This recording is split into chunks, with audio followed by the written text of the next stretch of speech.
നമസ്കാരം. കനേഡിയൻ താളുകളിലെ സായാഹ്ന വിശേഷങ്ങളിലേക്ക് എല്ലാ കനേഡിയൻ മലയാളികൾക്കും സ്വാഗതം. കാനഡയുടെ വാർഷിക പണപ്പെരുപ്പ നിരക്ക് ഓഗസ്റ്റിൽ 2% കുറഞ്ഞ 2021 ഫെബ്രുവരിക്ക് ശേഷമുള്ള ഏറ്റവും താഴ്ന്ന നിലയിലെത്തി. ഉപഭോക്തൃ വിലകൾ 40 മാസത്തിനിടെ ഏറ്റവും താഴ്ന്ന നിലയിലെത്തി പ്രതിമാസം 0.2% ഇടിഞ്ഞതായി സ്റ്റാറ്റിസ്റ്റിക്സ് കാനഡയുടെ റിപ്പോർട്ട് വെളിപ്പെടുത്തുന്നു. ട്രൂഡോയ്ക്കും ലിബറലുകൾക്കും വീണ്ടും തിരിച്ചടിയായി ഉപതെരഞ്ഞെടുപ്പ് ഫലം. മോൺട്രിയലിലെ ദീർഘകാല ലിബറൽ സീറ്റായ ലാസൽ എമാർട്ട് വെർഡൂൺ ക്യൂ ബ്ലോക്ക് ക്യൂബക്കോയിസ് പിടിച്ചെടുത്തു. NDP നേതാവ് ജഗ്മീത് സിംഗിന് എൽമ്യൂഡ് ട്രാൻസ്കോണയുടെ NDP കോട്ടയിൽ പിടിച്ചു നിൽക്കാൻ സാധിച്ചു.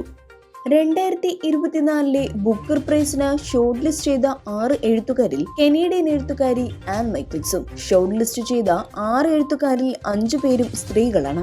സമ്മാനത്തിന്റെ 55 വർഷത്തെ ചരിത്രത്തിലെ ഏറ്റവും വലിയ സംഖ്യയായ 50,000 പൗണ്ടാണ് ഇക്കൊല്ലത്തെ സമ്മാനത്തുക. ഹെൽഡ് എന്ന ചരിത്ര നോവലാണ് ആൻ മൈക്കിൾസിനെ അവസാന 6 എത്തിച്ചത്.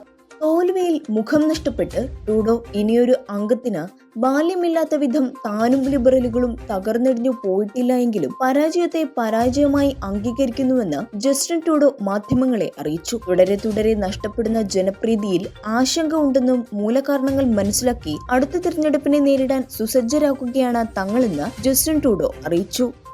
ലെബനനിൽ ഹിസ്ബുള്ള പേജറുകൾ കൂട്ടത്തോടെ പൊട്ടിത്തെറിച്ച് 8 മരണം, 2000-ലേറെ പേർക്ക് പരിക്കേറ്റു. ഹിസ്ബുള്ള അംഗങ്ങളും ആരോഗ്യ പ്രവർത്തകരും ഉൾപ്പെടെ നിരവധി പേർക്ക് ഗുരുതരമായി പരിക്കേറ്റിട്ടുണ്ട്. മരിച്ചവരിൽ 2 പേർ ഹിസ്ബുള്ള ഉന്നത അംഗങ്ങളാണെന്ന് ഹിസ്ബുള്ള സ്ഥിരീകരിച്ചു. ഇസ്രായേൽ ഗസ യുദ്ധം തുടങ്ങിയതു മുതൽ ആശയവിനിമയത്തിനായി ഹിസ്ബുള്ള ഉപയോഗിക്കുന്ന പേജറുകളാണ് കൂട്ടത്തോടെ ചൂടായി പൊട്ടിത്തെറിച്ചത്. 100ഓളം ആശുപത്രികളിൽ അടിയന്തര സാഹചര്യ മുന്നറിയിപ്പ് നൽകിയിട്ടുണ്ട്.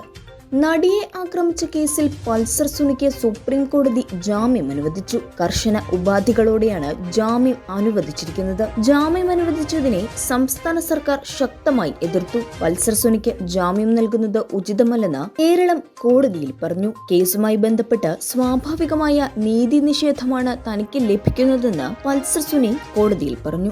ഇന്നത്തെ കനേഡിയൻ സായാഹ്ന വിശേഷങ്ങൾ ഇവിടെ അവസാനിക്കുന്നു. ഇത് നിങ്ങളിലേക്ക് എത്തിച്ചത് Polaris dental Brampton, Latha Menon barrister solicitor of Menon law professional corporation, കേരളക്കാരി house Mississauga, Gopinathan Ponmanadiyil, Rudraksha gem expert, Roy George broker of records. ഇവർക്കും നല്ലൊരു സായാഹ്നം നേർന്നുകൊണ്ട് കനേഡിയൻ താളുകൾക്ക് വേണ്ടി ഗാഥാ പ്രകാശ്. കൂടുതൽ കനേഡിയൻ വിശേഷങ്ങൾക്കായി ഞങ്ങളുടെ യൂട്യൂബ് ചാനൽ സബ്സ്ക്രൈബ് ചെയ്യാൻ മറക്കരുത്.